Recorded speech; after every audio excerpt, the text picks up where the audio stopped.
মানে যেরকম সবুজ যেরকম থাকে, সবুজটা একটু কমে গেছে, জানি না কেন, হয়তো বৃষ্টি দিনে হবে হয়তো সবুজ সবুজ, কিন্তু এটা কালচে কালচে টাইপের। যেন লাস্টবার যখন এসেছিলাম চা বাগানটা পুরো একটা সবুজ সবুজ টাইপের ছিল। বন্ধুরা সবাই আমরা বলি যে অফবিট জায়গায় যাব, ঠিক আছে না? তো আমিও চলে এসেছি অফবিট জায়গায়, কিন্তু অতটা অফবিট আছে এটা কি বলবো। দেখো আশেপাশে কেউ নেই, ঠিক আছে না, দূর দূর অবধি কেউ নেই। আর একটা কথা বললে হাসবে সবাই, কিন্তু প্রবলেম হচ্ছে এটাই যে এখানে হোমস্টে লোকটাও নেই, ঠিক আছে? তো বন্ধুরা জগন্নাথ সত্যসাথ গাড়ি ওয়ার্ম আপ করছি। তো আমি আজকে যাচ্ছি শিলিগুড়ি। নতুন গাড়ি কিনেছিলাম 125 সিসি হন্ডা হর্নেট 125। চলো রাস্তায় গিয়ে কথা হবে। বন্ধুরা গুড মর্নিং। তো আমি কৃষ্ণনগরে যখন ঢুকলাম, সকালে বেরিয়েছিলাম 5:30 5:45 নাগাদ, আর 125 সিসি যেহেতু, তো খুব ধীরে ধীরে আসতে হচ্ছে। তার মানে প্রচণ্ড জোরে ঠান্ডা, হাত ফাত পুরো কেঁপে যাচ্ছে। মানে যখন এসে দাঁড়িয়েছি না এখানে, আমার হাত ফাত পুরো কাঁপছিল। কিলোমিটার এসছি আমি, 2 ঘন্টা 10-15 মিনিট দেখেছে মনে হয়, এরকমই কিছু না। তো ভালো, মানে এখনো অবধি 125 সিসি বাইকে যে মানে 100 কিলোমিটার আমি এসছি, তো ভালো লাগছে। দাঁড়াতে তো ইচ্ছা করছিল না, কিন্তু গাড়িকে রেস্ট দিতে হবে, দাঁড়াতে হলো। তার মানে ঠান্ডাও লাগছে। তো বন্ধুরা এখান থেকে ফারাক্কা বেশি দূর নেই, এখান থেকে ফারাক্কা দেখাচ্ছে 95 কিলোমিটার। তো আমাকে 1-1.5 ঘন্টা লাগবে। তো এই পাশে এই জায়গাটা খুব ভালো জায়গা, একটু ভাল লাগে বেশ এই হাইওয়েগুলো। এটা অ্যাকচুয়ালি বাইপাস আছে, এই বাইপাসের সামনে দাঁড়িয়ে আছি। তো পাশে একটা গুমটি মতন আছে, এখানে একটুখানি খাবো ভাবলাম, কেন কি। তো বন্ধুরা, তো বাড়ির থেকে আমি বেরিয়েছি আজকে 4:30টার সময়। তো অলমোস্ট ফারাক্কায় চলে এসেছি। তো এখন সময় হয় 10টা। তো 200 কিলোমিটার বাইক চালিয়ে আসার পরে তো একবারও আমাকে মনে হয়নি যে বাইক নিয়ে আমার কোনো সমস্যা হচ্ছে। বাইকে অত ভালো মানে সার্ভিস দিচ্ছে, টেলে সার্ভিস হোক আর বডি, কোনো থাকাবাট নেই, অত রিল্যাক্স হয়ে আমি আসছি, কোনো প্রবলেম হচ্ছে না। 70 স্পিড। আর এখানে চলে এসেছি একটু চা ফা খেয়ে নিতে, স্যান্ডউইচ আর একটা চা নিয়ে নিলাম, একটু খেয়ে দিয়ে আবার এখান থেকে বেরোবো। আর সবথেকে যেটা বলছিলাম, বাইকটা 125 সিসিতে অত ভালো বাইক আমি মনে হয় না। হোন্ডার আর কেটিএমটা কেমন আমি চালাইনি 125টা, কিন্তু এর থেকে বেস্ট বাইক আমার হবে না। হোন্ডা হর্নেট 125 আমাকে মনে হয় সবথেকে বেস্ট বাইক আছে লং রাইডের জন্য। যদি 125 সিসি কেউ বাইক নিয়ে রাইড করতে চাও, তো আমার মনে হয় 125 সিসিতে বেস্ট বাইক হচ্ছে হোন্ডা 125। এর আগে আমি LS 200 চালিয়েছি, তো এটা নিয়ে লাদাখ গেছিলাম। তো ওতে আমার অত মানে কমফোর্টেবল হয়নি, যেটা এইটা নিয়ে হচ্ছে। যে চায়ের বাগানটা আছে না, তো মানে যেরকম সবুজ যেরকম থাকে, সবুজটা একটু কমে গেছে, জানি না কেন, হয়তো বৃষ্টি দিনে হবে হয়তো সবুজ সবুজ, কিন্তু এটা কালচে কালচে টাইপের। যেন লাস্টবার যখন এসেছিলাম চা বাগানটা পুরো একটা সবুজ সবুজ টাইপের ছিল। যাই হোক, খুব ভালো লাগছে।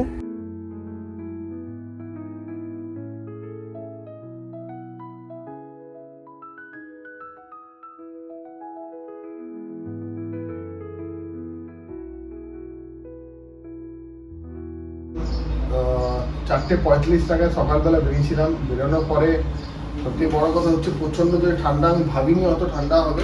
কি একটা আমার কাছে গোপ্রো নেই, তার মধ্যে এই রাস্তায় দাঁড়িয়ে দাঁড়িয়ে করে ভিডিও শ্যুট করা মোবাইলে, তো খুব চাপের ব্যাপার। আর আমার কাছে 125 সিসি, তো 125 সিসি যেহেতু আছে না, আমাকে সময় খুব মানে জোরও চালাতে পারছি না আমি। ওই 70-এর নিচেই, 70-75 ওপরে আমি আরামসে এসেছি। আর এখানে 7টার সময় আমি ঢুকে গেছি বাগডোগরা, আর যাইনি কারণ প্রচণ্ড ঠান্ডা গরম লাগছিল। তো এখানে পাশে একটা 1000 টাকা দিয়ে রুম নিলাম। বাইকের আর হেলমেটে যত্ন নিতে নিতে অবস্থা খারাপ হয়ে গেছে। নিজের যত্ন অত নিতে পারছি না যতটা এর যত্ন নেওয়া হচ্ছে, এরকম একটা অবস্থা। এ গ্লাস দেখেছো কত ময়লা, সেখানে স্প্রে মারতে হবে, ঠিক আছে? গল্প গরম করে স্প্রে মারলাম, ভিতরটাও মারবো।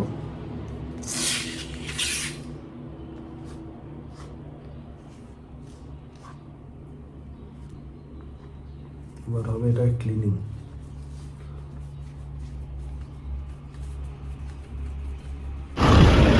বন্ধুরা সেবাগ রোডটায় উঠে এই জাস্ট ব্রিজটা ক্রস করে এসে দাঁড়িয়েছি এখানে। সকালটা কিছু খাইনি, কালকেও খাওয়া দাওয়া ঠিকঠাক হয়নি, ভালো এখানে কিছুটা খেয়ে নিই, ম্যাগি ফ্যাগি নাহলে পড়া ওটা কিছু খেয়ে নেবো, খেয়ে দিয়ে আবার বেরোবো। এবং 10টা বাজে। এই পাহাড়ে এই রাস্তায় যতবার আসি তোমাকে জানি না কেন নতুন নতুন লাগে। এই হোটেলে আমি আগের বারে এসে খেয়েছি, 2বার না 3বার হলো এটা, কিন্তু আমার খুব ভালো লাগে কেন জানি না।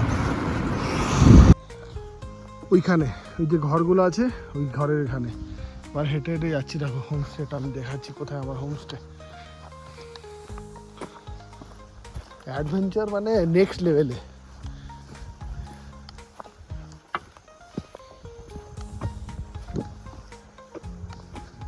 ভিডিওটা আমি কাটবো না আজকে, ভিডিওটা বানাচ্ছি।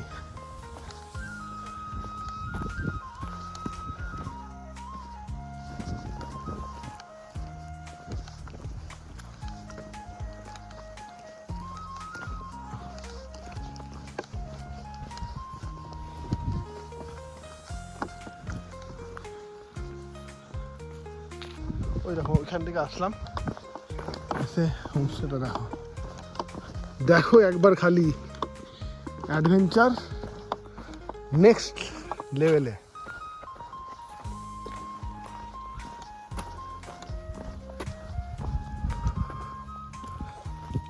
কি বলবে বলো, এরকম যদি অ্যাডভেঞ্চার হয় তাহলে তো হয়ে গেল।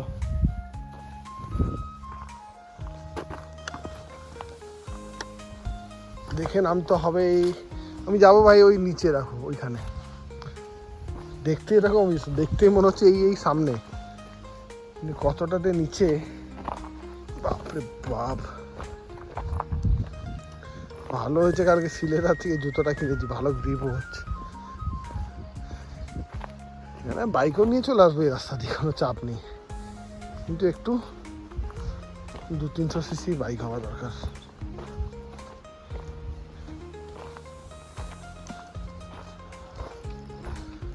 একটা ব্যাগ নিয়েছি আর একটা ব্যাগ রেখে দিয়ে চলে এসেছি। এই হচ্ছে রাস্তা হোমস্টে।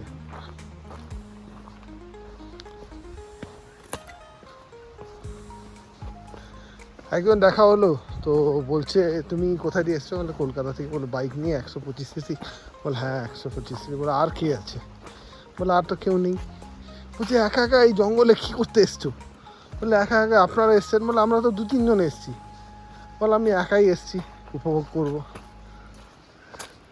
মানে সত্যি তুমি পারো। আমি হাসছি, আর কি বলবো।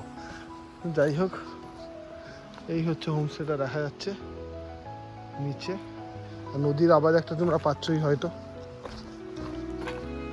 আগে একটু ভালো করে সাবধানে নামি, গল্প করতে করতে পড়ে না যাই।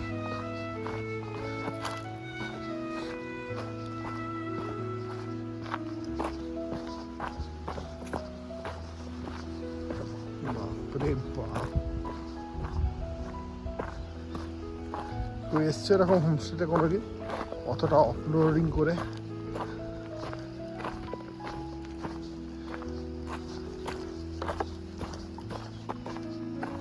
নামার সময় তো চাপ নেই, ওঠার সময় অবস্থা খালি হয়ে যাবে।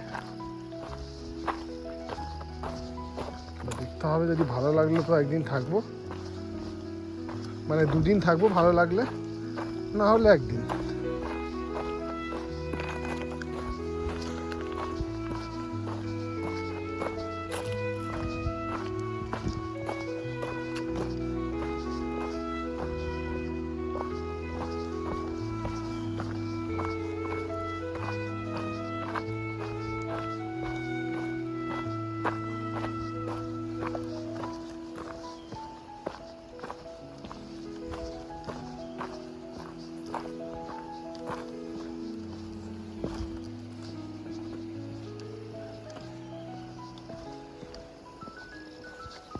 নামার সময় তো চাপ হচ্ছে না, কিন্তু কালকে ওঠার সময় খুব চাপ হবে। এই জন্য আমি একটা বাইকের থেকে ব্যাগটা খুলিনি, ওই বাইকে লাগিয়ে দিয়ে চলে এসেছি।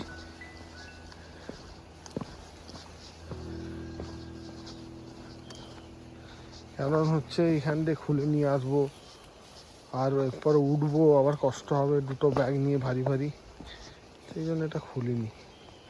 দেখো রাস্তাটা দেখো,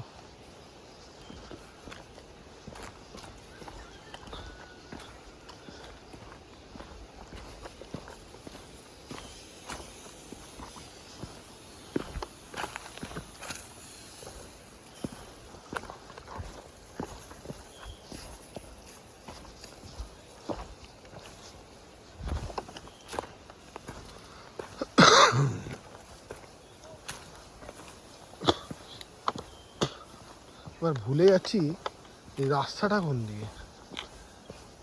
এখান দিয়ে তো মনে হয় না আর কোথাও ঘুরতে যেতে পারবো। এই যে জঙ্গলে আমি ঢুকেছি, বেশ অন্ধকারের মধ্যে কে বেরোবে? রাস্তাটা কি এইদিকে? হ্যাঁ এইদিকে হবে।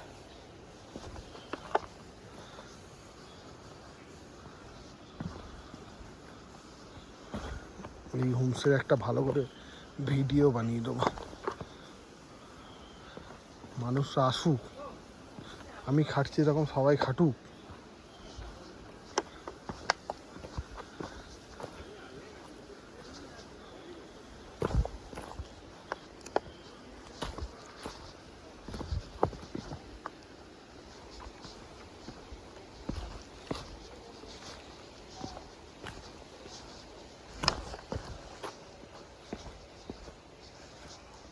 তাও পাহাড় সিঁড়ি ফিড়ি বানিয়েছে একটুখানি পাথর ফাথর দিয়ে।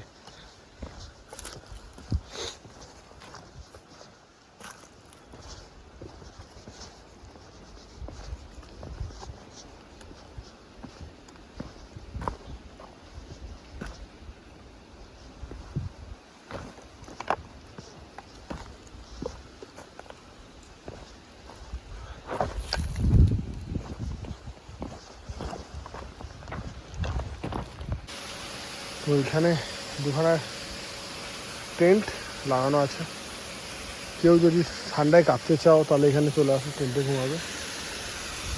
এখানে একটা হাউস, এখানে একটা হাউস আছে। এই জায়গাটা জল পড়ছে ভালো, বেশ রাতে ভালো আওয়াজটা হবে।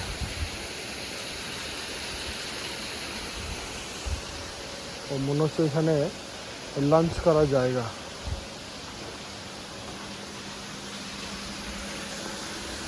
রুমটা দেখো বন্ধুরা, জাস্ট অসম, ছোটোর মধ্যে বেশ সুন্দর, মানে দারুণ, মানে কি বলবো আর, আমার খুব ভালো লেগেছে রুমটা।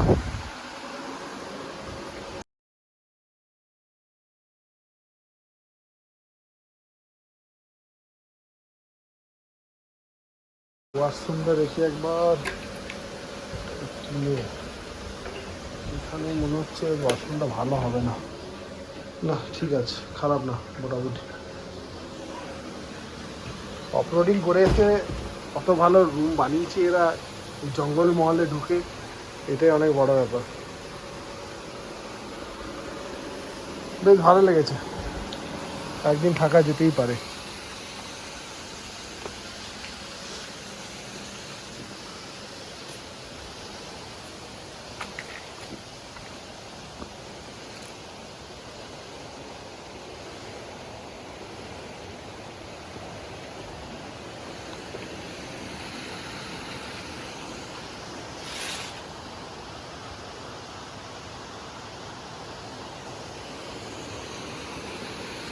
ওইখানেও টেন্ট আছে, ওই জায়গাটাও টেন্ট আছে। বেশ ফাঁকা, কেউ নেই মনে হচ্ছে, আমি একমাত্র একাই আছি জঙ্গল মহলে। আর কোনো লোককে দেখতে পাচ্ছি না, কোনো লোক নেই, খালি আমি একা। ভালোই হলো, হালকা ঠান্ডা ঠান্ডা হাওয়া, মজাই আলাদা, বলে বোঝানো যাবে না।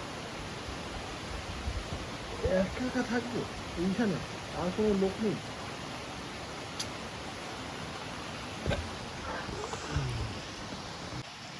তো খাবার দিয়ে গেল, ডাল, আলু ভাজা, পাঁপড় আর চিকেন, আর এখানে আছে তোমার রাইস।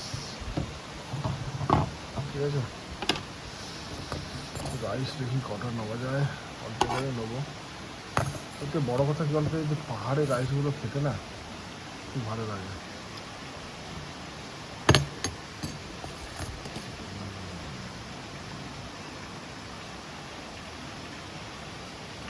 क्या है भैया और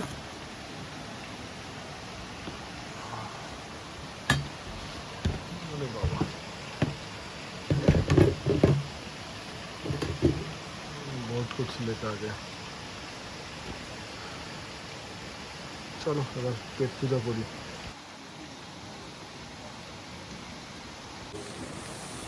তো সত্যি বললে খাওয়ার টেস্টটা দারুণ। আমি যে একটা ভিডিও দেখেছিলাম সেই ভিডিওতে দেখেছিল যে খাবার টেস্ট ভালো হয়নি, কিন্তু সত্যি বলতে গেলে খাবার টেস্ট খারাপ না, ভালো। বন্ধুরা সবাই আমরা বলি যে অফবিট জায়গায় যাব, ঠিক আছে না? তো আমিও চলে এসেছি অফবিট জায়গায়, কিন্তু অতটা অফবিট আছে এটা কি বলবো। দেখো আশেপাশে কেউ নেই, ঠিক আছে না, দূর দূর অবধি কেউ নেই। আর একটা কথা বললে হাসবে সবাই, কিন্তু প্রবলেম হচ্ছে এটাই যে এখানে হোমস্টে লোকটাও নেই, ঠিক আছে? এই হোমস্টেতে আছে কেউ নেই। তো বলছিল তো ভিড় হয়, আমি ইউটিউব দেখে এসেছি আমিও। তো আজকে এখানে কেউ নেই, এই যে রুমগুলো বসে পড়ে আছে কেউ নেই। এখানে যে মানুষ যে একজন রান্না করে দিচ্ছিল সেও নেই, ঠিক আছে? তো হোমস্টে মালিককে আমি ফোন করলাম, বলো দাদা কেউ থাকবে না, আমি এখানে আজকে রাত্রিবেলা একা কাটাবো। বলছে না না आदमी आएगा तो आदमी रहेगा वहाँ पर। কিন্তু ভাই কোথায় কে দেখো এই আশেপাশে কিন্তু পুরো জঙ্গল, সত্যি বলছি একটাও ঘর নেই এখানে আশেপাশে। ওইটা রিসর্ট আছে একটা, মানে এদেরই, ঠিক আছে? এই দেখো পড়ে না যায় মোবাইল দেখাতে দেখাতে, দেখো আশেপাশে কিছু নেই। ওইটা তো আমাদেরই হোমস্টে আছে। কি অবস্থা, নিরিবিলি বলে এরকম নিরিবিলি জায়গা থাকবে, বাপরে বাপ। বন্ধুরা এখন অবধি আমি হোমস্টেতে একা ছিলাম এই রঙ্গ ফরেস্ট রিজার্ভে। এখানে আশেপাশে তো কিছুই নেই, এখানে একটা ঝর্ণা বয়ে আছে, আশেপাশে আর কিছু নেই। আর এখানে দুটো ভাই এসছে রাজস্থান থেকে, ওরাও এখানে জয়েন করেছে, ওরাও বাইক নিয়ে এসছে। তো ওদের সাথে আলাপ হলো, ভালো লাগলো। যাই হোক, আজকে এই ঝর্ণা আওয়াজে আমি আমার রুমে ঘুমাবো। গুড মর্নিং বন্ধুরা, আজকে একটা নতুন দিন। কালকে ভয় পাচ্ছিলাম যে ঘুম হবে না, কিন্তু বেশ ভালোই ঘুম হয়েছে। পাশে আরও দুজন চলে এসেছিলো, তো ওদের সাথে রাত্রিবেলা গল্পও করেছি, আর বেশ ভালো ঘুম হয়েছে। দুদিন পর খুব ভালো ঘুম হয়েছে। আজকে সকাল সকাল উঠে গেছি পাখির ডাকে, আর একটু মেডিটেশন করে রেডি হয়ে ব্রেকফাস্ট করে ভাবছি বেরোবো আজকে অন্য কোথাও। তো বন্ধুরা হোমস্টেটা খুব ভালো, কোনো পেড প্রমোশন না, কিন্তু সত্যি রিয়েলি খুব ভালো। চলো টাটা, জগন্নাথ সবকে সাথ।